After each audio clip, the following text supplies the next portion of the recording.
श्री सरस्वत्यै नमः। श्रीमन्नारायणाय नमः। श्री उमामहेश्वराभ्यां नमः। श्री शिव महापुराणाय नमः।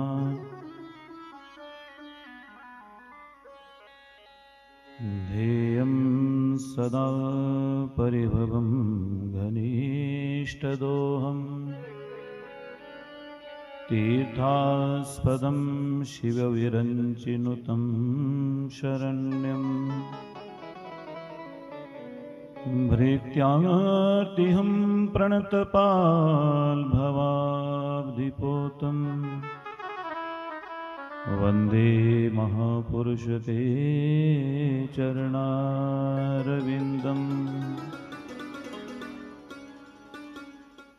वन्दे देव उमापतिं सुरगुरुं वन्दे जगत्कारणम्।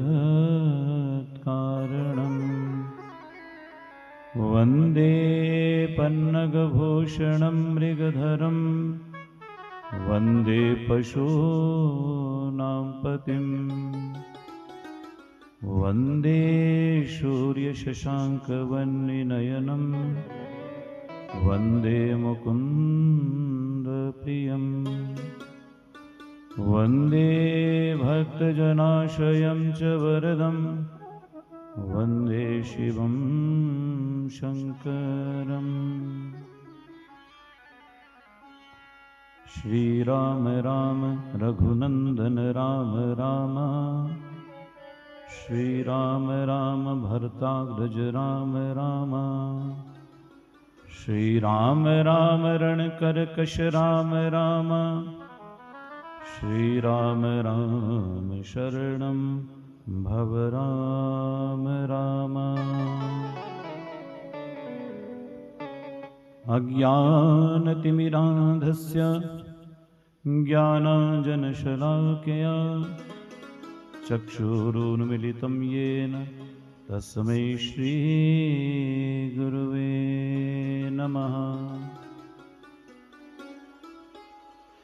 जय जय श्री राधारमण जय जय नवल किशोर। जय गोपी चित चोर प्रभु जय जय माखन चोर। जय जय माखन चोर। कथा प्रारंभ होते है सुनिए वीर हनुमान।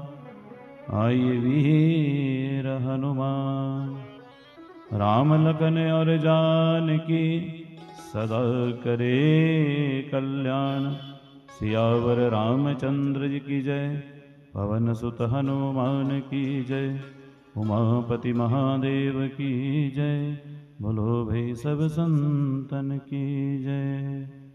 नारायणं नमस्कृत्य नरं चैव नरोत्तमं देवी सरस्वती व्यासं ततो जयमुदीरये। बोलिए गणपति भगवान की जय। श्री उमापति महादेव की जय। ओम नमः पार्वती पते हर हर महादेव। आइए कथा सरिता में प्रवेश करें। अपने मन और वाणी को पावन करें। भगवान नाम संकीर्तन हम सब मिल करके करें। चाबी 10वें द्वारे दी ओ बिना पागो नैयो मिल दी। चाबी 10वें द्वारे दी बिना पाग नैयो मिल दी। चाबी 10वें द्वारे दी बिना पाग नैयो मिल द्वारे की, ओ बिना पागनियो मिल दी। चाबी नयो मिल दी, चाबी नयो मिल दी, चाबी नयो मिल दी, चाबी नयो मिल दी। चाबी नयो मिल दी, चाबी नयो मिल दी, चाबी नयो मिल दी, चाबी नयो मिल दी। मूरत सतगुरु प्यारे दी, बिना पागो नयो मिल दी। मूरत सतगुरु प्यारे की, बिना पागनियो मिल दी। चाबी 10वें द्वारे दी, बिना पागो नयो मिल दी।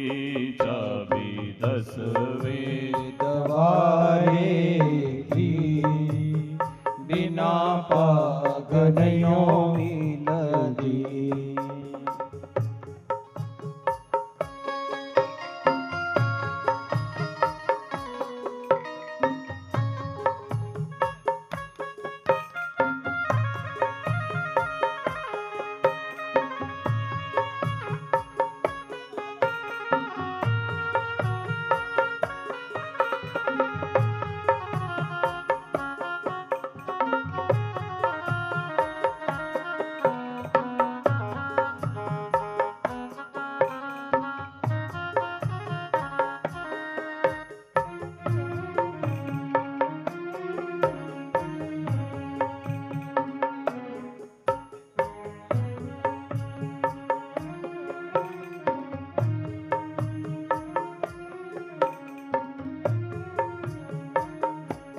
अंदर शिव जी बसे, अंदर गौराम बसे, अंदर शिव जी बसे, अंदर गौरा बसे।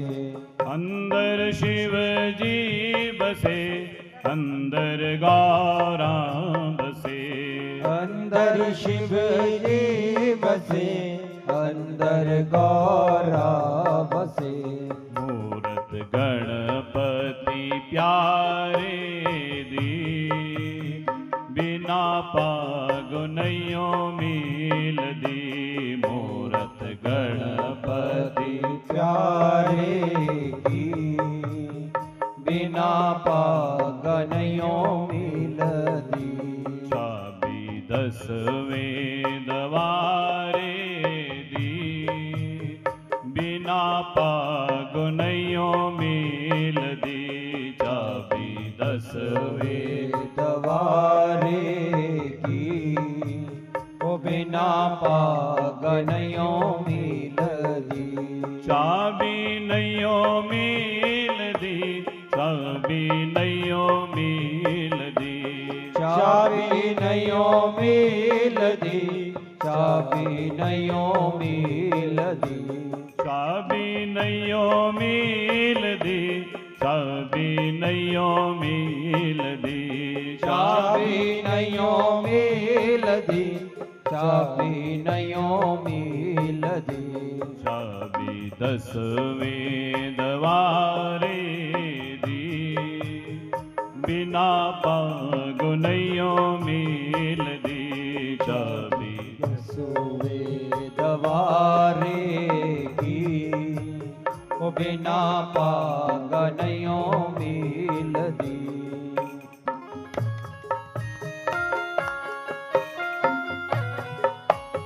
हरि बोल। ताली सेवा भाव से बोलिए शंकर भगवान की।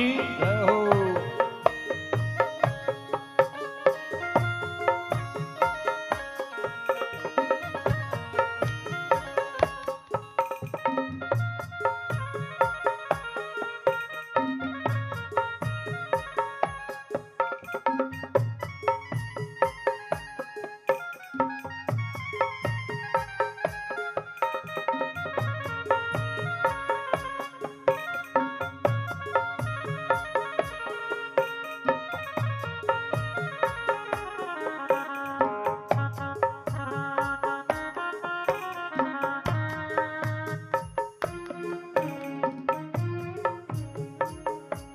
अंदर सीता बसे अंदर राम बसे अंदर सीता बसे अंदर राम बसे अंदर सीता बसे अंदर राम बसे अंदर सीता बसे अंदर राम बसे भगति हनुमत प्यारे दी बिना पागुनयो मिल दी भगति हनुमत प्यारे की बिना पागनयो मिल दी चाबी 10वें दवारे दी बिना पागुनयो मिल दी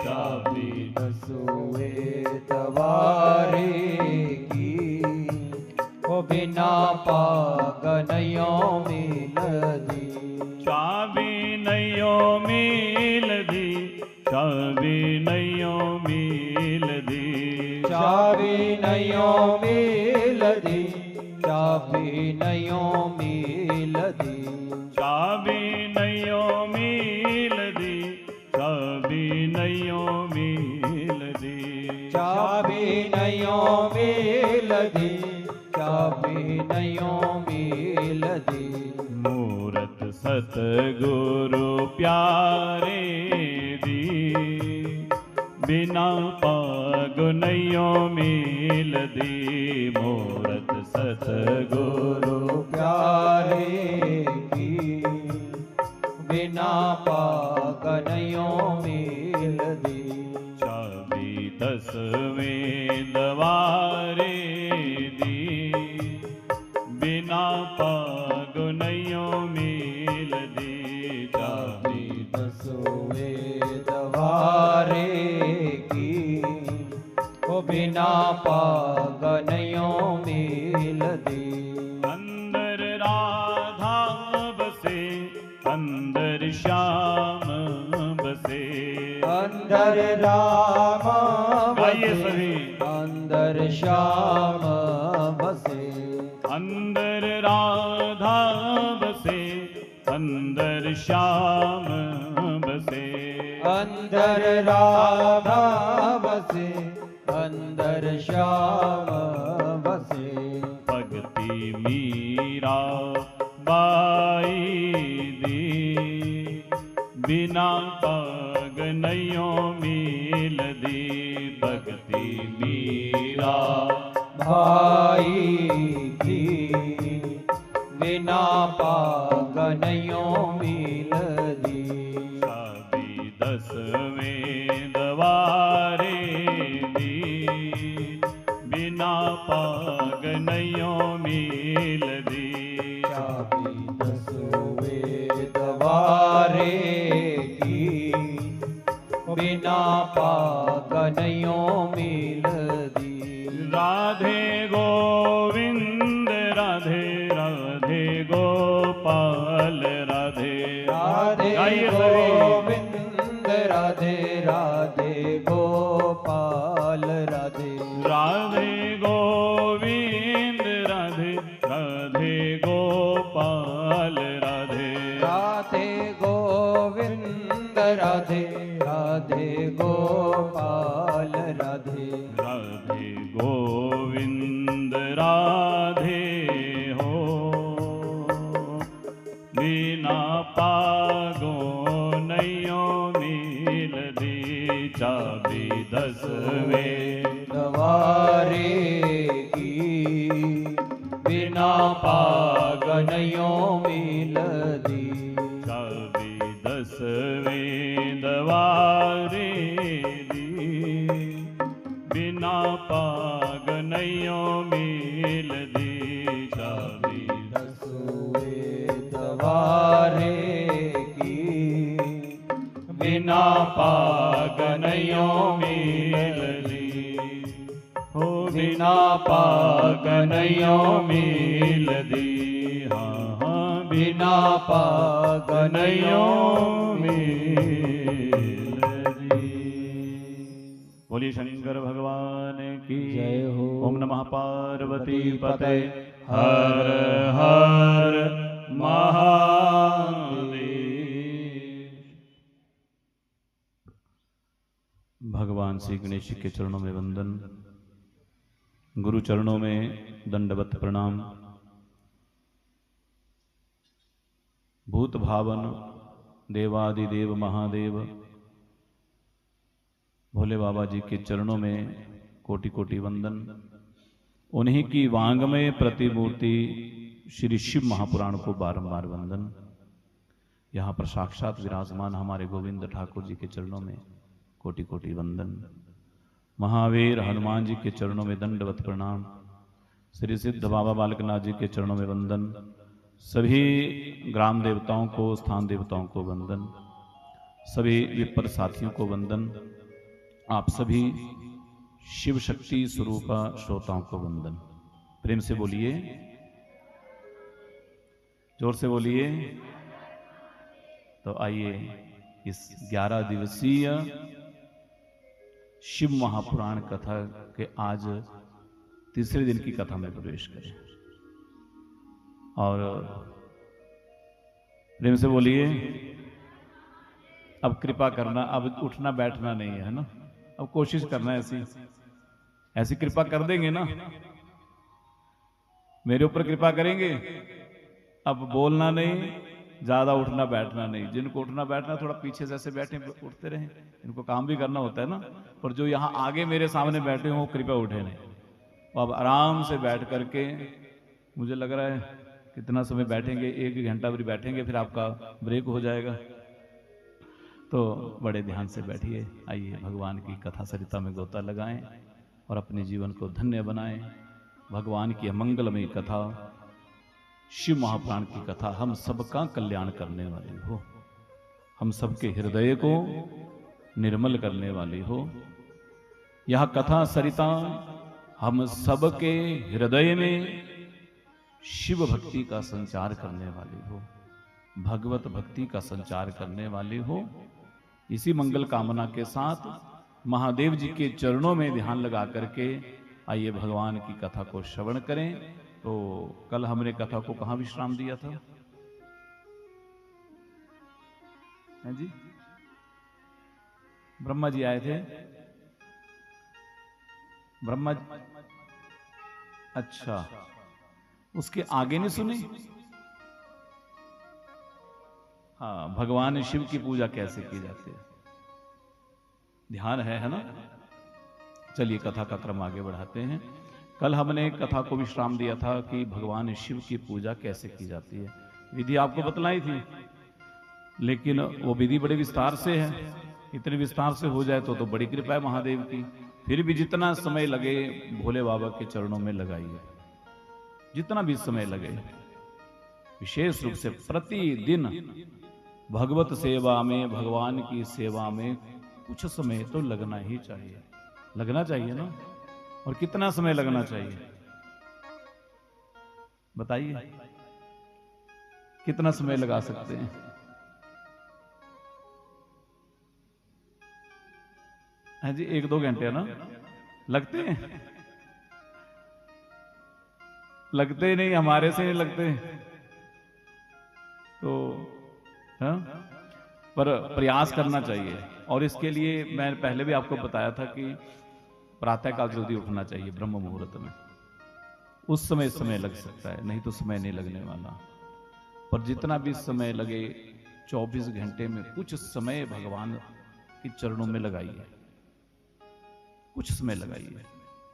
ऐसे तो पूरा ही रहना चाहिए हर समय भगवान का नाम। बोले नाम जपते चलो, काम करते चलो। नाम भी जपते रहो, काम भी करते रहो, घर का काम भी करते रहो, पर थोड़ा सा समय प्रभु चरणों में विशेष रूप से प्रतिदिन सुबह और शाम निकाला करिए। हाँ? इसलिए तुलसी बाबा कहते हैं, एक घड़ी आधी घड़ी, आधी से बुनियाद। आगे तुलसी संगत राम की, कटे कोटि अपराध। क्या कहा? एक घड़ी। तो एक घड़ी कितनी होती है? कितने मिनट की एक घड़ी होती है? हाँ जी,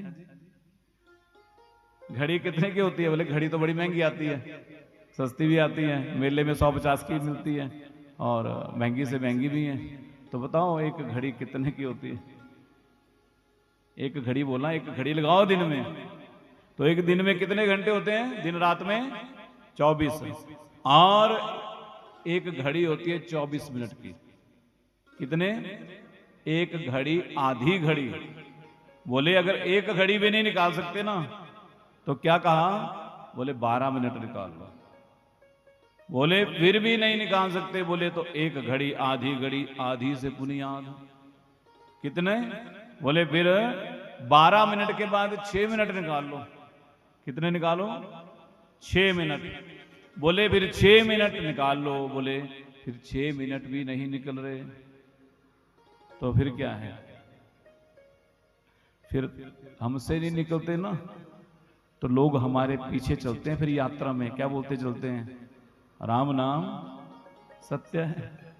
फिर बोलते तूने तो लिया नहीं, तुझे तो कहा था कि 24 मिनट जप, 12 मिनट जप ले, 6 मिनट लगा ले, तू नहीं लगा पाया, तो ले तेरे पीछे हम बोले राम नाम सत्य है। इसलिए कुछ समय निकालो भगवत सेवा में, भगवान की सेवा में, क्योंकि यही संग जाने वाली है। ये कथाएं यही कहती हैं, अंत में यही कहती हैं कि भगवान का नाम ही संग जाने वाला है और कुछ नहीं जाने वाला है। धन, वैभव, संपदा, पद, प्रतिष्ठा जब तक हम जीवित हैं तब तक ही रहने वाली है। मरने के पश्चात केवल क्या जाएगा? भगवान नाम रूपी धन ही संग में जाएगा और कुछ नहीं जाने वाला। ये भगवान शिव की पूजा का विधान बतलाया। कल बताया था आपको कि पार्थिव शिवलिंग की पूजा कलयुग में सबसे श्रेष्ठ कही गई, और माताओं के लिए तो विशेष रूप से शिव पुराण में लिखा गया है कि मातृशक्ति को तो प्रतिदिन पार्थिव शिवलिंग की पूजा करनी ही चाहिए। प्रतिदिन। पार्थिव नहीं है तो नर्मदेश्वर रखिए, धातु का रखिए, पर नित्य प्रति भगवान शिव की पूजा होनी चाहिए। कल विस्तार से हमने चर्चा की है कि इन 5 देवताओं की प्रतिदिन पूजा करनी ही है घर में। 5 देवता बताए ना कल आपको, ये घर गृहस्थी के भीतर रहने वाले देवता हैं। पर भगवान शिव की पूजा में एक वस्तु, 2 वस्तुओं का बड़ा महात्म्य है, 3 का। 3 हो गई, अब 2 से भी 3 हो गई, पहले 1 फिर 2 फिर 3। जानते क्या क्या है? एक भस्म त्रिपुंड, एक रुद्राक्ष और एक भगवान का नाम। ये 3 का विशेष महत्व है। यहां कह रहे हैं, सूत जी महाराज कह रहे हैं कि भगवान शिव का नाम जिसके जीवा से उच्चारित होता है ना, श्री शिवाय नमस्तुभ्यम, नमः शिवाय, शिवाय नमः, शिव शिव हर हर भी कोई कहता है, बोले उसके पाप तत्काल भस्म हो जाते हैं। ये भगवान नाम की महिमा है। और बोले जो भगवान के नामों का उच्चारण करते हैं, बोले पाप उसी तरह उन्हें स्पर्श नहीं करता। कैसे? जैसे खैर की लकड़ी की आग होती है ना, कोले जलियो, तो स्पर्श कर सकते हैं, कितना ताप होता है उसमें। खैर होता है आपके इधर भी, जलाते हैं ना चूल्हे में, तो देखना चील की लकड़ी का ताप नहीं होगा इतना जितना खैर का होगा, जल्दी गर्म करती है, उसमें ताप तेज ज्यादा होता है। जैसे बोले खैर की लकड़ी की अंगार को हम छू नहीं सकते, वैसे ही बोले जो भगवान शिव का नाम लेते हैं उनको पाप छू नहीं सकते, दूर से ही भाग जाते हैं। इसलिए भगवान शिव का जो नाम है वो समस्त पापों को दूर करने वाला है, पापों का हरण करने वाला है, संतापों को दूर करने वाला है। शिव माने कल्याण, शिव माने कल्याण, शम करोति शंकर। और बोले भगवान शिव का नाम, रुद्राक्ष और त्रिपुंड। जिस व्यक्ति के जीवन में तीनों चीजें रहती हैं वो चलते फिरते तीर्थराज प्रयागराज ही होते हैं। उन्हें माना गया कि वो साक्षात शिव ही हैं, वो तीर्थराज ही हैं। इसलिए ये 3 चीजें अवश्य में धारण करनी चाहिए। और भस्म कौन सी होनी चाहिए? भस्म कैसी होनी चाहिए? बोले कोई बड़ा यज्ञ है उसकी भस्मी, गाय के गोबर के जो उपले होते हैं ना, सबसे श्रेष्ठ भस्म उसको माना गया है। उसको घृत से संस्कारित करके नित्य प्रति भगवान शिव की पूजा से पहले धारण करना चाहिए। और धारण करने के मंत्र बड़े हैं, पर सबको मंत्र थोड़ी आएंगे। तो बोले या तो महामृत्युंजय मंत्र बोलते हुए भस्म धारण करिए, नहीं तो ओम नमः शिवाय बोलते हुए धारण करिए। ठीक है, शिवाय नमः, नमः शिवाय। और धारण कैसे करना है, दो विधियां बतलाई। यहां तो ये दो उंगलियां ना अपनी ये वाली, इनसे माथे पे लगाइए, अंगूठे से बीच में लगाइए, दो रेखाएं इससे, एक अंगूठे से, या फिर ये तीनों, इन तीन से भी लगा सकते हैं भस्म। त्रिपुंड लगाना चाहिए। और भस्म लगाने को भी वैसे तो 16 स्थान शरीर में बताए गए, 16 स्थानों पे भस्म लगनी चाहिए। माथे पे लगनी चाहिए, यहां लगनी चाहिए, कंधों पे लगनी चाहिए, बाजुओं पे, यहां पर, हृदय में, और छाती पर, और नाभि में, पृष्ठभाग में। इस प्रकार ये 16 स्थान बतलाए गए हैं भस्म धारण करने के, त्रिपुंड धारण करने के। पर माथे पर तो रहने ही चाहिए। ठीक है जी, तो प्रेम से बोलिए। अब थोड़ा भाई साहब बाद में कर लेना, थोड़ा काम क्या है अभी देख लो, थोड़ा आपकी बातें मेरे कानों में गूंज रही हैं। इनको बाद में जोड़ लेंगे, रहने दो, इनको रहने दीजिए, बाद में ब्रेक में लगा लेना।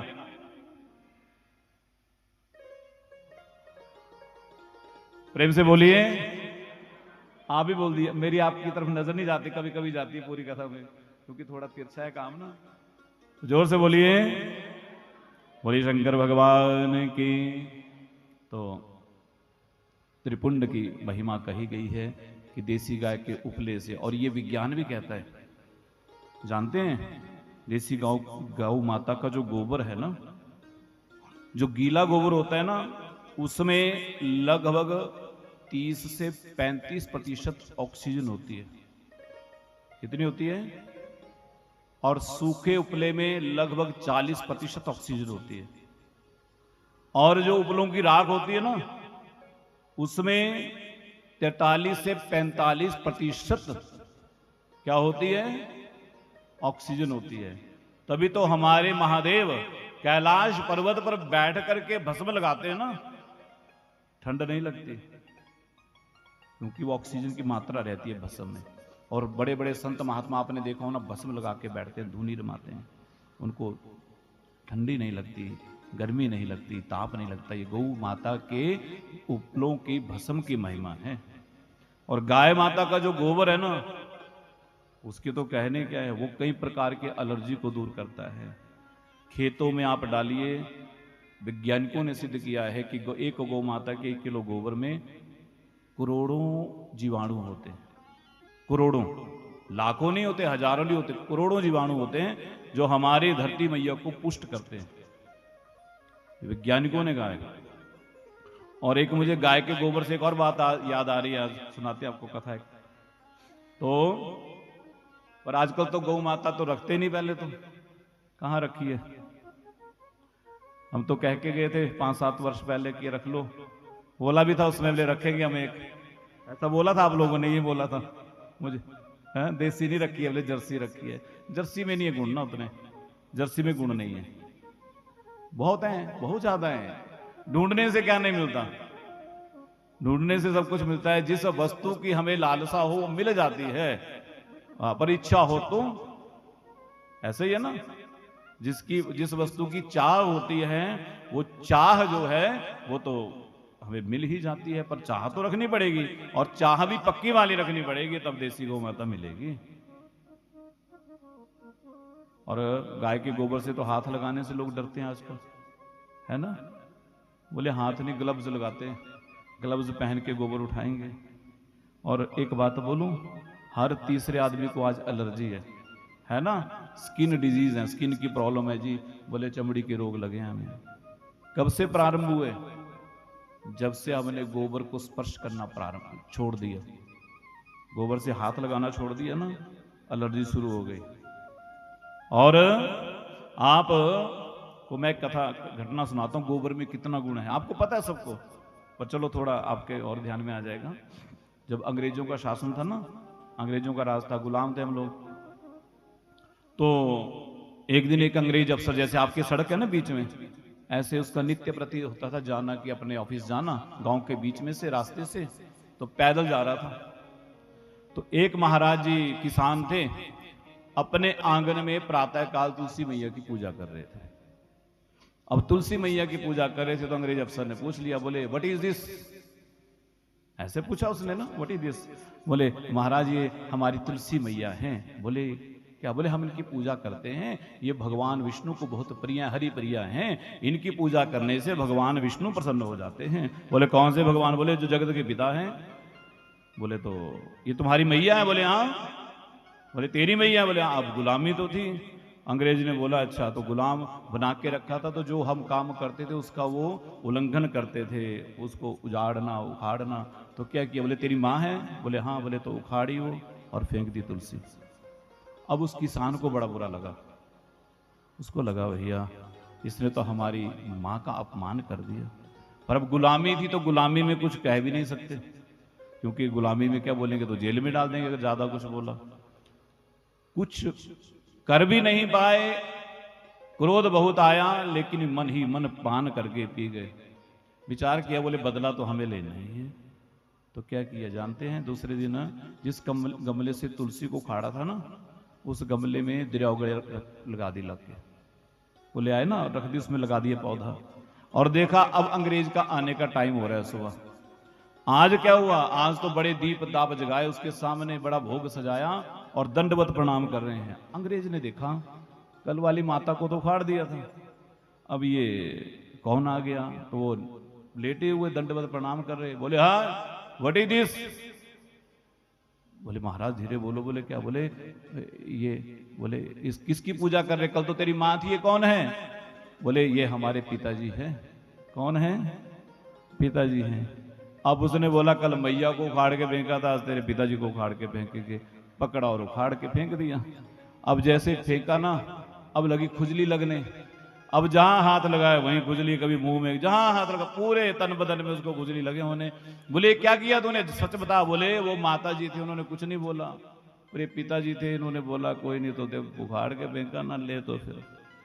तो अब अंग्रेज बोले तेरे को छोड़ूंगा नहीं, तुझे मैं पनिशमेंट दूंगा, सजा दूंगा, जेल में डाल देंगे, जल्दी इलाज कर।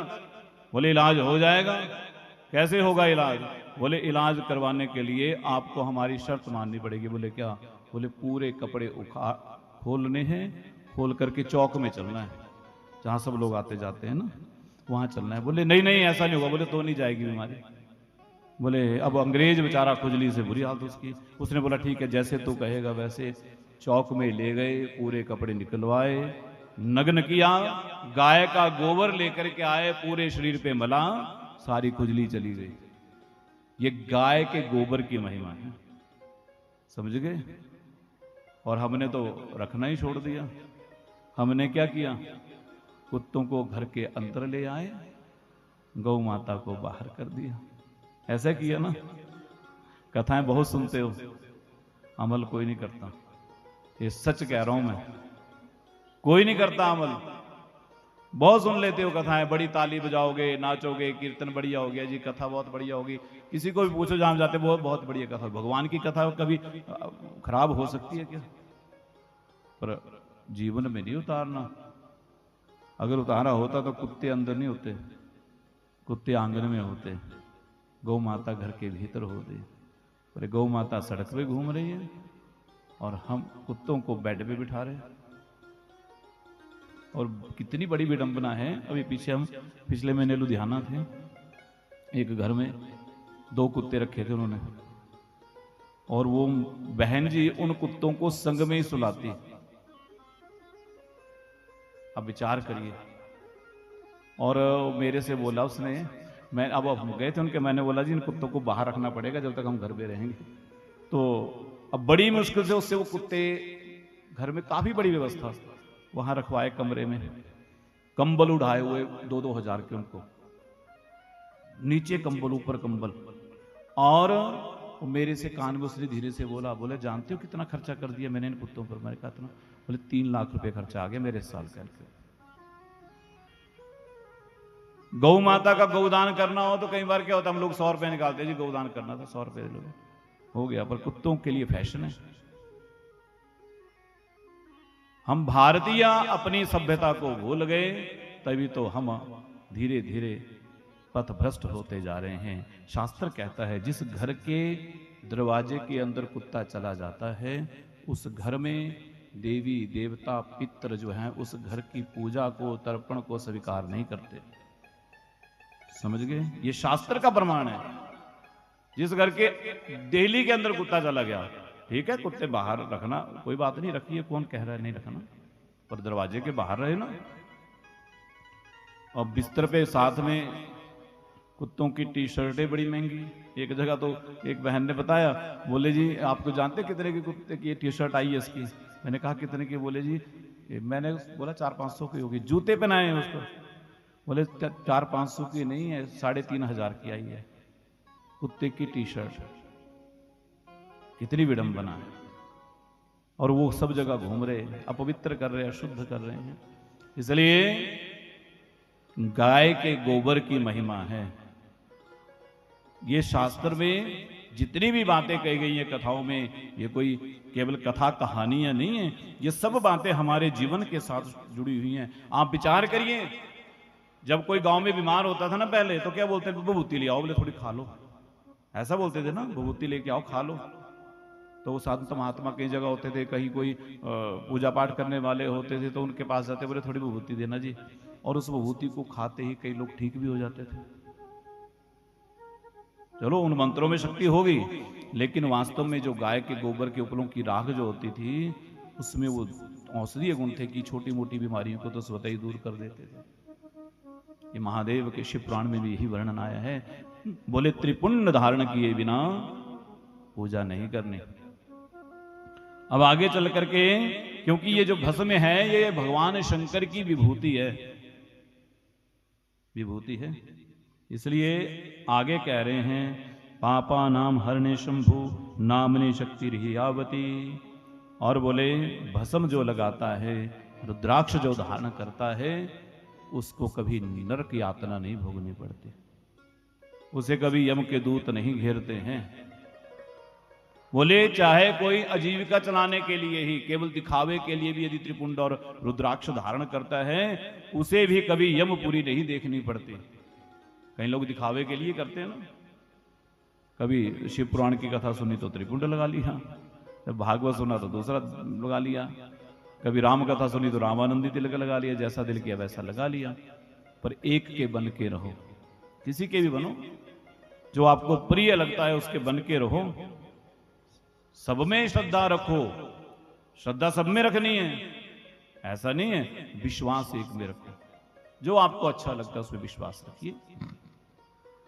बोले जो दिखावे के लिए भी लगाते हैं उनको भी। और ये रुद्राक्ष की उत्पत्ति कैसे हुई है? तो भगवान शिव पार्वती मैया से कहते हैं, देवी ये जो रुद्राक्ष हैं, मैंने हजारों वर्षों तक मैं ध्यान में रहा, मन को स्थिर करके समाधि में रहा। हजारों वर्षों के बाद जब एक दिन मैंने अपने आंखों को खोला, नेत्रों को खोला, उन नेत्रों से अश्रु बिंदु टपके हैं, आंसुओं की बूंदें टपकी हैं, वही रुद्राक्ष के वृक्ष के रूप में परिवर्तित हुई हैं। देवी इन्हीं पौधों में रुद्राक्ष के फल लगते हैं, और जो बीज हैं वो मुझे बहुत प्रिय हैं। और ये रुद्राक्ष एक मुखी से लेकर के 14 मुख तक हैं। रुद्राक्ष, हर एक रुद्राक्ष की अपनी महिमा है, और प्रत्येक स्त्री पुरुष को रुद्राक्ष धारण करना ही चाहिए, ये शिव पुराण में लिखा है। कई लोग फोन करते हैं जी भी हम स्त्रियां पहन सकती हैं?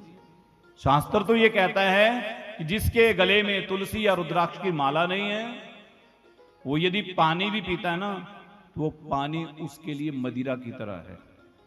जितना किसी को शराब पीने से दोष लगता है, उतना ही दोष जिसने गले में तुलसी या रुद्राक्ष की माला नहीं पहनी है, उतना ही दोष उसे लगता है पानी पीने से, केवल पानी पीने से।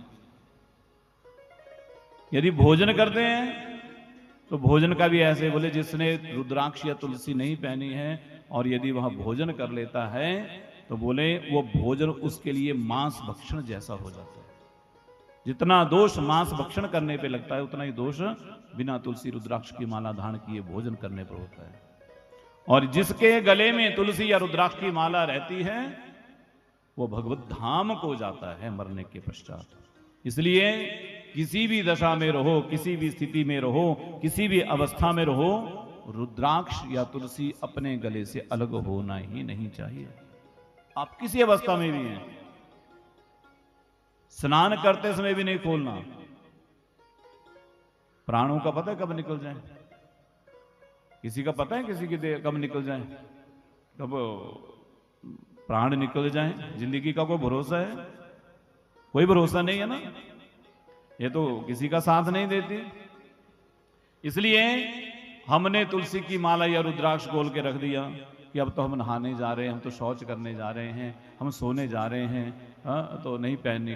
तो उसी समय कहीं प्राण निकल गए तो फिर काम हो गया। पूरा जीवन भर लटका के घूमते रहे और जब प्राण अंत समय आया तो खोल के किनारे रख दी।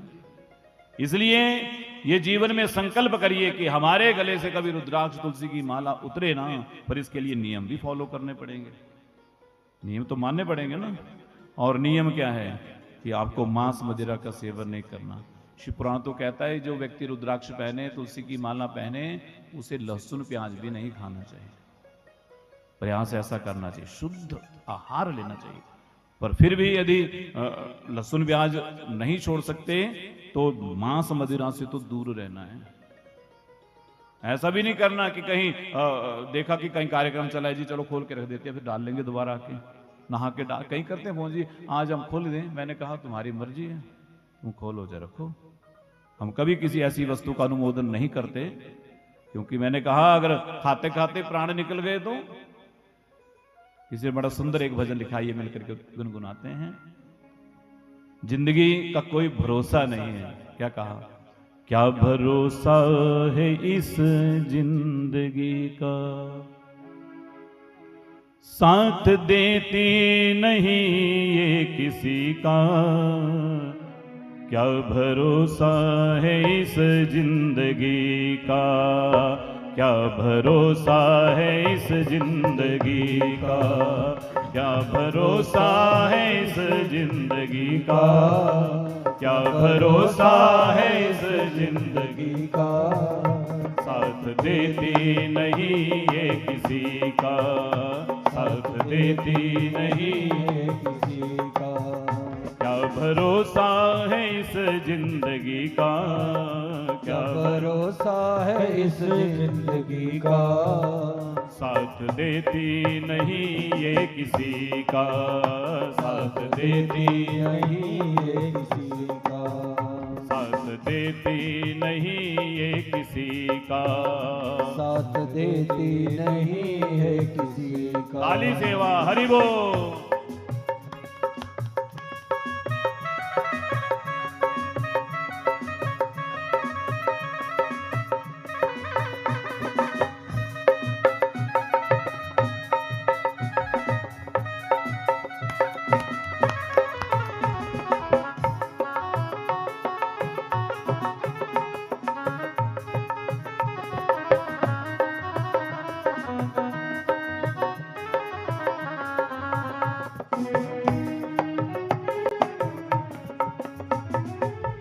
सांस रुक जाएगी चलते चलते, सांस रुक जाएगी चलते चलते, सांस रुक जाएगी चलते चलते, सांस रुक जाएगी चलते चलते।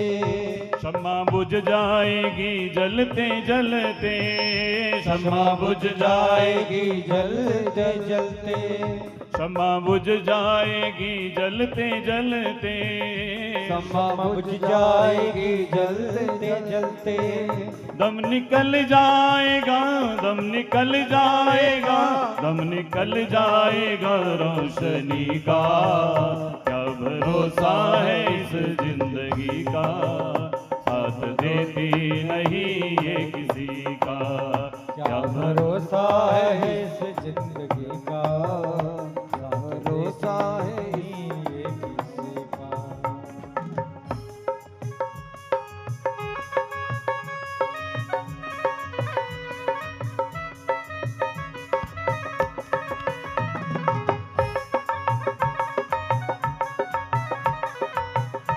श्री राधे। बोलिए शंकर भगवान की जय हो।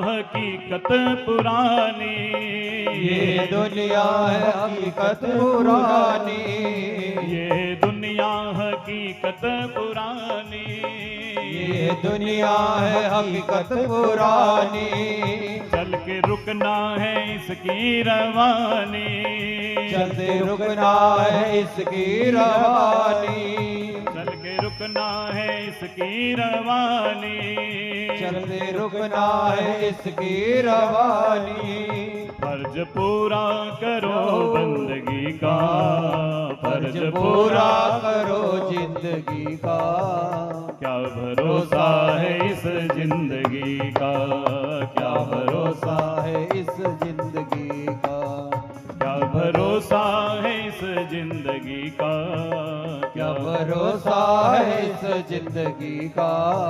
साथ देती नहीं है किसी का, साथ देती नहीं है किसी का, साथ देती नहीं है किसी का, साथ देती नहीं है किसी का। बोलिए शंकर भगवान की। इसलिए भगवान का नाम कभी मत छोड़िए, गले से रुद्राक्ष तुलसी की माला कभी अलग ना हो। जो भी आप धारण करते हैं अवश्य में धारण, सोने का हार पहनो ना पहनो, हाँ? चांदी का पहनो ना पहनो। सोना तो अब नाम, चांदी सोने का नाम लेने से डर लगता है ना, महंगा बड़ा हो गया। तो बढ़िया सस्ता रुद्राक्ष की महीनों, तुलसी की महीनों सस्ती मिल जाती है और भगवान से मिलाने वाली भी है। सोना तो संसार में फंसाएगा। भागवत जी की में आया ना कि सोने में किसका वास होता है? कलयुग का होता है। तो कलयुग का जिसमें वास है उसे क्यों पहनना?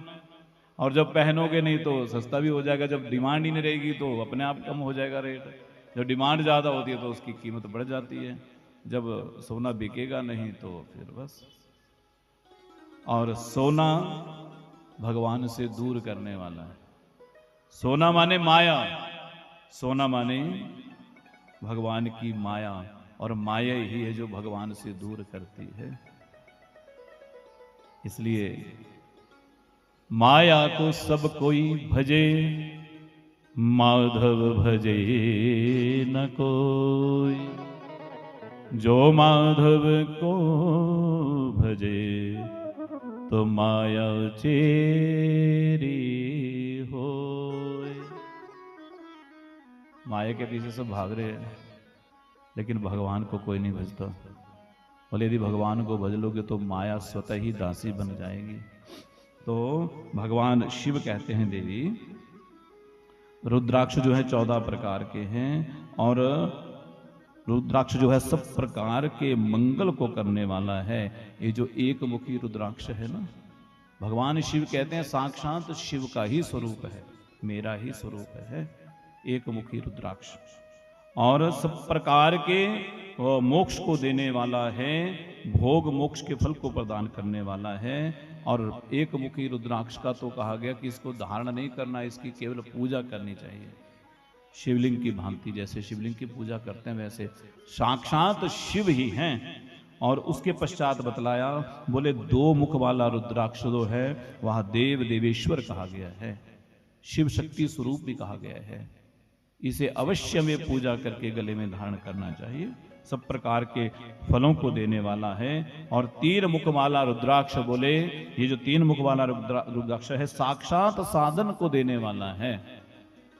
और ऐसा भी आया है वर्णन कि साक्षात ब्रह्मा विष्णु शिव का ही स्वरूप है। इस को धारण करने से सब प्रकार की विद्याएं प्राप्त होती हैं। 4 मुख वाला जो रुद्राक्ष है वो साक्षात ब्रह्मा ही है, ये ब्रह्मा जी का स्वरूप है। इसके दर्शन से, स्पर्श से धर्म, अर्थ, काम और मोक्ष की प्राप्ति होती है। इन चारों पुरुषार्थों को ये 4 मुख वाला रुद्राक्ष देने वाला है। 5 मुख वाला रुद्राक्ष जो है वो साक्षात भगवान शिव का ही स्वरूप है, कालाग्नि रुद्र रूप है। और बोले यह सब कुछ करने में समर्थ है, मुक्ति देने वाला है, मनोवांछित फल प्रदान करने वाला है। और 6 मुख वाला रुद्राक्ष कार्तिकेय भगवान का ही स्वरूप है। इसको अपनी दाईं भुजा में धारण करना चाहिए, 6 मुख वाला रुद्राक्ष। और बोले 6 मुख वाला जो रुद्राक्ष है ये ब्रह्म इत्यादि दोषों को भी दूर करने वाला है। और 7 मुख वाला रुद्राक्ष, हे पार्वती, इसे अनंग कहा जाता है। इसे धारण करने से दरिद्र भी जो है वो धनवान हो जाता है, ऐश्वर्यशाली हो जाता है। 8 मुख वाला रुद्राक्ष अष्ट मुख मूर्ति भैरव का रूप है।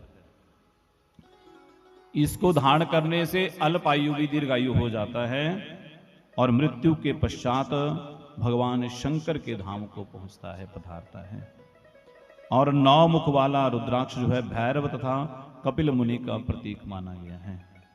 और 9 रूप धारण करने वाली दुर्गा देवी उसकी अधिष्ठात्री देवी हैं, 9 मुख रुद्राक्ष वाले। तो इसलिए जो मनुष्य भक्ति परायण हो, अपनी बाएं हाथ में 9 मुख रुद्राक्ष को धारण करता है, वह निश्चय ही मेरे समान सर्वेश्वर हो जाता है, भगवान शिव कहते हैं। और 10 मुख वाला रुद्राक्ष साक्षात भगवान विष्णु का स्वरूप है, जो मोक्ष को देने वाला है, समस्त कामनाओं को पूर्ण करने वाला है। और 11 मुख वाला रुद्राक्ष 11 रुद्रों का ही स्वरूप है। और 12 मुख वाला रुद्राक्ष, बोले इस रुद्राक्ष को केश प्रदेश में बालों में धारण करना चाहिए। और बोले ये 12 सूर्यों का प्रतीक है। और 13 मुख वाला रुद्राक्ष विश्व देवों का प्रतीक है, जो मनुष्यों के सब प्रकार की कामनाओं को पूर्ण करता है। और 14 मुख वाला जो रुद्राक्ष है वह परम शिव रूप है, उसे भक्ति पूर्वक मस्तक पर धारण करना चाहिए। हे देवी, एक एक रुद्राक्ष की अपनी अपनी महिमा है और इन सब रुद्राक्षों को धारण करने के मंत्र भी अलग अलग 20 मंत्र दिए गए हैं। पर बोले कोई भी मंत्र नहीं आता, सबसे बड़ा महामंत्र बताया नमः शिवाय। इस मंत्र को बोल करके धारण कर लीजिए। हे देवी, ये एक मुख से लेकर के 14 मुख तक के जो रुद्राक्ष हैं, ये सब प्रकार की आपदाओं को दूर करने वाले हैं, पापों को दूर करने वाले हैं, भुक्ति और मुक्ति को देने वाले हैं। इस प्रकार भगवान शिव पार्वती को रुद्राक्ष की महिमा सुनाते हैं। इसलिए मैंने कहा ना, रुद्राक्ष अवश्य में धारण करें। जो शैव हैं विशेष रूप से, उन्हें तो धारण करना ही चाहिए। और रुद्राक्ष की तो डॉक्टर भी कहते हैं आयुर्वेद में कि इसका पानी रात्रि को भिगोइए, पानी पीजिए, बीपी कंट्रोल होता है, कई और बीमारियां दूर होती हैं। इस प्रकार से यहाँ पर आकर के विद्वेश्वर संहिता को विश्राम देते हैं। आइए रुद्र संहिता के प्रथम सृष्टि खंड में प्रवेश करें। विश्वोद्भव स्थिति लयादिषु हेतुमेकं गौरी पतिं विदित तत्त्वम् अनंत कीर्तिम मायाश्रयं विगत माया चिन्त्य रूपम बोध स्वरूपम अमलम ही शिवम नमामि। बोले विश्वोद भव स्थिति, बोले जो सारे संसार को उत्पन्न करने वाले हैं, जो सारे संसार को बनाने वाले हैं, सृजन करता है, पालन करता है, संहार करता है, बनने वाले भी हैं, बनाने वाले भी हैं, सारे संसार की उत्पत्ति का जो कारण है, ऐसे गौरी के पति, पार्वती के पति, परम तत्व, उन अनंत कीर्ति यश के स्वामी, माया भी जिनके वशीभूत होकर के रहती हैं, माया स्वयं, और बोले जो सारे संसार को ज्ञान देने वाले हैं, सारे संसार को अपनी भक्ति से निर्मल करने वाले हैं, ऐसे शिवम नमामि, ऐसे भगवान शिव की हम वंदना करते हैं। बोलिए शंकर भगवान की। और देखिए अब सूत जी कहते हैं कि हे सौनकादि ऋषियों, अब आगे क्या सुनना है? बोले महाराज अब आगे आप शिव कथा को और विस्तार से सुनाइए, भगवान शिव के विवाह की कथा सुनाइए। भगवान शिव का विवाह कैसे हुआ वो तो कहा सुनने में आता है, अकेले फिर 1 से 2 कैसे बने, उन्होंने सृष्टि का सृजन कैसे किया, निर्माण कैसे किया, सबसे पहले उन्होंने किसे बनाया, विवाह की मंगलमय कथा को सुनाइए। यह सारी कथा हमें सुननी है। तो सूत जी महाराज कहते हैं कि मुनीश्वरों, आपने बहुत ही श्रेष्ठ बात पूछी है। बड़ी उत्तम बात पूछी है, क्योंकि कथा के निमित्त प्रश्न करने वाला व्यक्ति केवल अपना कल्याण नहीं करता है, बोले अपने साथ साथ अन्य लोगों का भी कल्याण करता है। क्योंकि जब प्रश्न करते हैं ना, तो उस प्रश्न के उत्तर में सबको कथा सुनने के लिए मिलती है, और कथा सरिता में सब गोता लगाते हैं तो सबका कल्याण हो जाता है। इसलिए अब सूत जी महाराज कहते हैं कि हे सौनक आदि ऋषियों, अब आपको मैं भगवान शिव के विवाह की मंगलमय कथा और किस प्रकार से भगवान भक्तों का कल्याण करने के लिए सृष्टि की रचना करते हैं, उस सारे कथा को विस्तार से मैं आपको सुनाता हूं। तो इस प्रकार से भगवान शिव कहते हैं। तो बोलिए शंकर भगवान की। और इसी में आगे चल करके एक वृतांत और आया है, देश काल और पात्र का। कल हमने इसकी चर्चा की थी। तो कहते हैं कि सबसे पहले तो पात्र, सतपात्र के बारे में वर्णन किया है कि शुद्ध गृहम शुभम फलम देव यज्ञादिषु कर्मसु। सूत जी महाराज कहते हैं ऋषियों, घर में जितना हम जब तब करते हैं ना, उससे 10 गुना फल मिलता है गौशाला में यज्ञ करने से, भजन करने से। उससे भी 10 गुना फल मिलता है किसी नदी के किनारे, जलाशय के किनारे तप करने से। और बोले उससे भी 10 गुना फल मिलता है तुलसी और बिल, पिप्पल, वट वृक्ष के नीचे बैठ के भजन करने से। उससे भी 10 गुना फल मिलता है देवालय में, और उससे भी 10 गुना तीर्थ भूमि में। तीर्थ के पश्चात बोले तीर्थ नदी में उससे भी 10 गुना फल मिलता है। और इन तीर्थ नदियों से भी सप्त गंगा कही गई हैं। इन सप्त गंगाओं में स्नान जप करने से इससे भी 10 गुना फल। कौन सा? बोले गंगा गोदावरी कावेरी चैव ताम्रपर्णिका सिंधुश सरयोरेवा सप्त गंगा प्रकृतिता। इन 7 नदियों को गंगा ही कहा गया है, क्योंकि ये सब भगवान से ही प्रकट हुई हैं। तो बोले इनमें जितना पुण्य हम करते हैं उससे भी अधिक फल जो है वो समुद्र के किनारे है। समुद्र से भी अधिक फल जो है वो पर्वत के शिखर पर तपस्या करने से है, सबसे ज्यादा फल है। और सबसे ज्यादा फल बोले कहाँ है? बोले महाराज जहां मन लग जाए, सबसे बढ़िया स्थान वही है भजन करने के लिए, जहां मन लगे। और बोले आप सब धन्य हैं, आपने श्रेष्ठ प्रश्न किया है, और आपका ये प्रश्न सारे संसार का कल्याण करेगा। तो आगे कह रहे हैं कि ऋषियों, अब आपको मैं भगवान की आगे की कथा सुनाता हूं। तो एक दिन देव ऋषि नारद कहते हैं कि हे ऋषियों, देव ऋषि नारद भ्रमण करते हुए जा रहे थे, और भ्रमण करते करते जा रहे थे तो हिमालय पर्वत में एक गुफा देखी। उस गुफा में जैसे पहुंचे देखा तो बस फिर तो क्या था, मन हो गया कि यहीं ध्यान किया जाए। मैंने कहा ना कि जहां मन लग जाए वही सबसे श्रेष्ठ स्थान है। ये आप विचार करना, किसी किसी घर में हम जाते हैं ना, हमारे तो ज्यादातर साल भर हमारा बाहर ही निकलता है समय, तो जिस घर में, कई घरों में जाते हैं तो वहां भजन करने का बड़ा मन करता है, जप करने का, ध्यान करने का। और कई जगह जाते हो तो मन ही नहीं करता, कई जगह मन करता ही नहीं, जोर लगा लें चाहे नहीं हो पाएगा, ध्यान ही नहीं एकाग्रचित्त होगा। कोई स्थान ऐसा होगा जहां स्वतः ही मन करेगा कि हम बैठ के थोड़ी माला घुमा ली जाए, बैठा जाए, ध्यान किया जाए। वैसे ही देव ऋषि नारद जब जा रहे थे तो एक स्थान देखा, और स्थान जब देखा तत्राश्रमो महादिव्यो नाना शोभा समन्विता तपो अर्था सययो तत्र नारदो दिव्य दर्शना। और ये तो रामचरितमानस में भी आया, क्या कहते हैं तुलसी बाबा?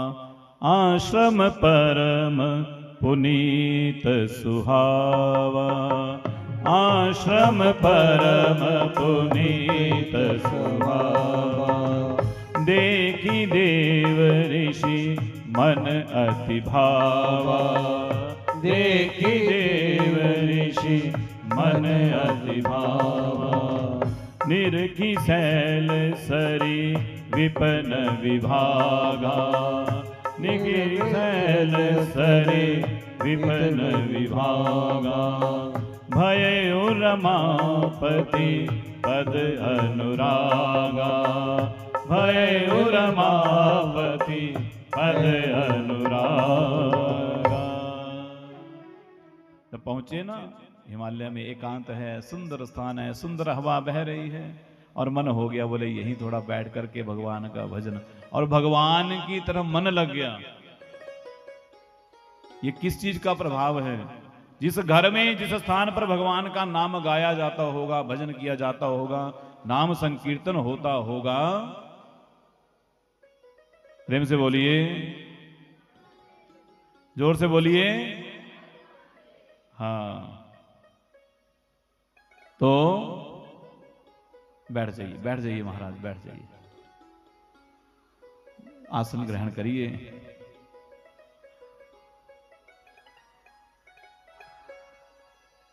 बोलिए शंकर भगवान की। आइए 2 मिनट हरि नाम संकीर्तन करते हैं। हाँ? ओम नमः शिवाय, ओम नमः शिवाय, हर हर भोले नमः शिवाय, नमः शिवाय, ओम नमः शिवाय, हर हर भोले नमः शिवाय, नमः शिवाय, ओम नमः शिवाय, हर हर भोले नमः शिवाय, नमः शिवाय, ओम गाइए नमः सभी। शिवाय, हर हर भोले नमः शिवाय, ओम नमः शिवाय, ओम नमः शिवाय, हर हर भोले नमः शिवाय, नमः शिवाय, ओम नमः शिवाय, हर हर भोले नमः शिवाय, त्र्यंबकेश्वराय शिव त्र्यंबकेश्वराय, हर हर भोले नमः शिवाय, त्र्यंबकेश्वराय शिव त्र्यंबकेश्वराय, हर हर भोले नमः शिवाय, ओम नमः शिवाय, ओम नमः शिवाय, हर हर भोले नमः शिवाय। नमः गाइए शिवाय, सभी। ओम नमः बोल लो, ये मौका नहीं मिलने वाला। हर हर भोले आज सोमवार है। नमः शिवाय, काली सेवा, हरि बोल।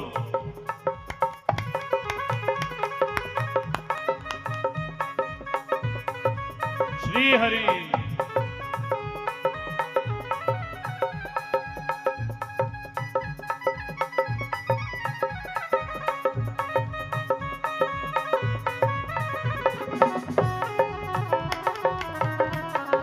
महादेव।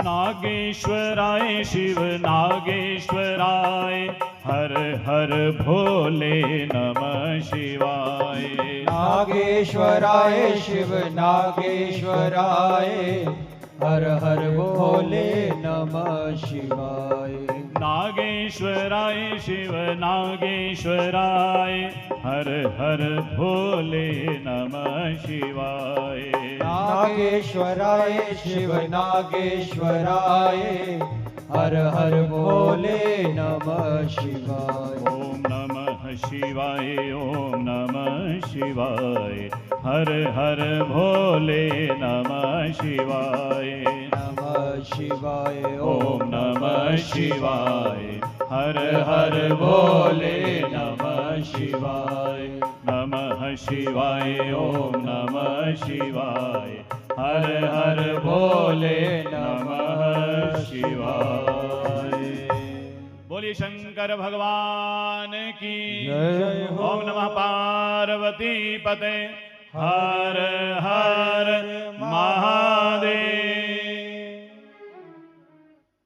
तो देव ऋषि नारद एकांत में बैठे हैं, और एक बात तो बोले, हमने पहले भी कहा था, भाई साहब ने कह दिया था, वैसे मैंने बोला बोलना नहीं चाहिए। एक तो जब भी कहीं कथा सुनने जाओ ना, अपना मोबाइल जो है साइलेंट करना है, या तो स्विच ऑफ करना है। कोशिश करना 3 घंटे मोबाइल हाथ में ना लो, ठीक है? प्रयास करो। जिसको कथा की वीडियो देखनी होगी तो हमारी लाइव चली है, यूट्यूब पे भी आपको सारी कथा आपकी अपलोड हो जाएगी, वहां भी देख सकते हैं। फिर भी कुछ छोटा मोटा कोई बनाना है आपको, पर वो केवल वीडियो बनाने के लिए, बैठे बैठे चलाना नहीं, ठीक है। उसके बाद कड़क हैं थोड़े शब्द हमारे यहाँ, तो सर्दियाँ आजकल तो पानी की आवश्यकता नहीं पड़ रही, नहीं तो हम न मैं पीता हूँ न पीने देता हूँ, ठीक है, ये पक्की बात है। उधर बैठे थे हम पीछे 3-4 वर्ष पहले अणु में, तो बहन जी उनके घर में थे हम, तो एनआईटी के पास, तो उन्होंने बड़ी व्यवस्था की पानी की, कोई जूस कोई आइसक्रीम वगैरह रखी, बोले बीच में देंगे जी वे। तो मैंने कहा हमारी कथा में नहीं ऐसा होता। बोले ये नहीं बैठेंगे जी, सब बड़े बड़े लेक्चरर प्रोफेसर हैं, सारे प्रिंसिपल हैं, और ये नहीं बैठती हैं, कथाएं बहुत होती हैं अभी यहाँ, ये नहीं सुनने बैठते भी, आप ये तो उठ जाते हैं बीच में से पानी पीने। मैंने कहा वो आपकी चिंता नहीं, मेरी चिंता है, ये अपने आप बैठेंगे। तो बोले नहीं बैठते जी, यहाँ बहुत कथाएं होती हैं। मैंने कहा आप चिंता मत करिए ना। गर्मियों का समय था, मई महीना था शायद, मई जून, पहले दिन कथा थी। तो जैसे हम लोगों की आदत बनी है ना कि कथा सुनने जब जाते हैं तो सबसे पहले क्या करते हैं, चाहे कितनी भीड़ होगी पहले आगे जाएंगे, माथा टेकेंगे, फिर सबको पता लगना चाहिए कि हम आए हैं। कल भी कह रहा था ना मैं, इसलिए वो ऐसा ही चले, सब आए, वो कथा चली, अब मैं क्या सुनाऊं, क्योंकि कथा तो तभी होती है जब मेरा मन लगता है, भाव जुड़ता है, आपके साथ तार जुड़ते हैं तो कथा प्रकट हो जाती है। तो अब कथा ही ना, फिर मैंने कह दिया कि भाई कथा में जब प्रारंभ होगी या तो पहले आ जाओ माथा टेकना, या अंत में टेक लेना, बीच में नहीं आना। क्योंकि कथा में जब श्रोता और वक्ता का तार जुड़ा होता है, उस तार के बीच में यदि कोई आ जाता है तो कथा का रस भंग हो जाता है। और हम कथा सुनने किस लिए जाते हैं, किस लिए जाते कथा सुनने, है जी, कथा क्यों जाते हैं सुनने, हैं? प्रभु चरणों में ध्यान लगाएंगे, पुण्य मिलेगा, हैं? हमारे पाप दूर हो जाएंगे। गए तो हम इसलिए थे, पर क्या हुआ, जब थोड़े सी तार भंग हो गए तो गए थे पुण्य लाने, ले आए कुछ और ही उठा के। श्रोताओं के बीच में विघ्न डल गया ना, तो समझाया, बोले जी ठीक है। मैंने कहा गर्मियों का समय या 3 घंटे मैं बोलूंगा, जब मैं पानी का घूंट नहीं पीऊंगा, अभी तक भगवान की कृपा नहीं पीते बीच में बैठे हुए, चाहे गर्मी हो जो मर्जी हो, आप तो सुनने वाले हैं, फिर आपको कथा के सिवा कौन सी प्यास लगने वाली है। इसका मतलब कि आप कथा में बैठ करके भी केवल आपका खाने पीने पे ध्यान है। फिर भी कोई रोगी है, कोई बीपी का पेशेंट है, अब कई लोग तली चीज खा के आ गए तो उनको तो प्यास लगेगी, ज्यादा नमक खा के आए। हमने कहा अपनी बोतल लेके आओ, अपने पास रखो, पानी पियो। अब पहले दिन सूत्र समझा दिया सबको, और चमत्कार पता क्या हुआ, कोई नहीं हिला, जो आए चुपचाप बैठे, कथा सुने, माथा टेके जाए, और बोले 3 घंटे का पता नहीं लग रहा कब व्यतीत हो जा रहे हैं।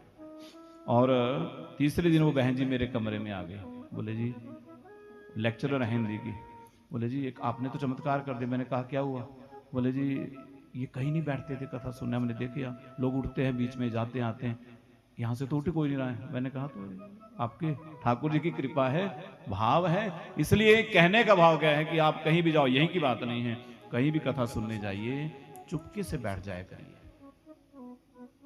आपके आने से केवल भगवान को पता चले आप आए हो, ठाकुर जी को पता चले, मेरे भोले बाबा को पता चले आप आए हो। दुनिया को नहीं दिखाना, पूरी उम्र निकल जाती है हमारी दुनिया को दिखाने में ही, ये कैसे कपड़े पहने हैं, मैं ठीक लग रही हूँ कि नहीं लग रही, हमारे ये फैशन, ये कपड़े ठीक हैं कि नहीं है, ये हार मैंने अभी बनाया हुआ ये ठीक बना कि नहीं बना, हाँ कई चीजें। इसलिए पूरा जीवन हम दुनिया को दिखाने में ही गवा देते हैं। यदि इतना समय हमने कहीं भगवान को दिखाने में लगाया होता ना, हे मेरे महादेव, हे गोविंद, क्या मैं आपको ठीक लग रही हूं, लग रहा हूं, भगवान को दिखाओ, दुनिया को क्या दिखाना। दुनिया तो तुम चाहे कितना महंगा सूट पहन के चले जाओ, बाद में तो वो गलती निकालेंगे निकालेंगे ना, कोई नहीं छोड़ता, कमी तो निकालेंगे। इसलिए कथा में जब भी जाइए श्रोता बनिए, और श्रोता का भाव क्या होता है, चुपके से बैठना होता है। तो प्रेम से बोलिए हाँ। तो आइए कथा में प्रवेश करें। तो हिमालय की उस पावन गुफा में देव ऋषि नारद जी का मन लग गया कि अब मुझे यहीं बैठ करके भगवान का भजन करना चाहिए। वो स्थान की महिमा है, क्योंकि वो स्थान साधारण स्थान नहीं है। मेरे महादेव ने उस स्थान पर तपस्या की है, और जिस स्थान पर भजनानंदी बैठे हों, भजन करने वाले बैठे हों, उस स्थान पर पॉजिटिव एनर्जी ज्यादा होती है, सकारात्मक ऊर्जा। वहां मन स्वतः ही भजन करने को लगता है, संसारिक विषयों से हट जाता है। तो देव ऋषि नारद जी भी वहीं आसन लगा के बैठ गए, और देव ऋषि नारद अब तो ब्रह्म का चिंतन, नारायण का चिंतन करते आंखें बंद हो गई की और समाधि लग गई। और जैसे ही समाधि लगी, चली सुहाविनी त्रिभद बयारी, काम कृसानु बड़ावनिहारी, काम कृसानु बड़ावनिहारी, ब्रह्मादिक सुर नारी नवीना, ब्रह्मादिक सुर नारी का सकल आस कला परवीना, सकल आस मस कला प्रवीणा, काम कला कछु मुन ही न मापी, काम कला कछु मुन ही न व्यापी। तो देखिए, जब देव ऋषि नारद ने समाधि लगाई तो कई वर्षों तक ध्यान में बैठे रहे। और ध्यान में जब बैठे रहे ना, किसी को चिंता नहीं हुई, केवल एक व्यक्ति को चिंता हो गई। कुर्सी की चिंता सबको होती है ना, हमारी कुर्सी ना चली जाए, कुर्सी की बड़ी चिंता रहती है, बहुमत बना रहना चाहिए। कुछ 2-4 एमएलए कहीं आगे पीछे हो गए तो मामला गड़बड़ हो गया कहीं। इसलिए देव राजेंद्र जी को चिंता होगी कहीं हमारी कुर्सी ना मांग ले, तो बड़े दिनों से समाधि में बैठे हैं, और कहीं हमारी कुर्सी ना चली जाए। अब चिंता हुई तो क्या किया, कामदेव जी को याद किया। बोले जाओ, बोले क्या करना है, बोले आप तो हमारे सखा हो, मित्र हो, आपने तो महादेव की समाधि को भी भंग कर दिया था, व्यवधान डाल दिया था, आप जाओ देव ऋषि नारद की समाधि को भी तोड़िए, जाइए हमारी सहायता करिए। जब इस प्रकार से कहा, अब कामदेव जी अप्सराओं को लेकर के उस स्थान पर पहुंचे जहां देव ऋषि नारद समाधि में बैठे थे।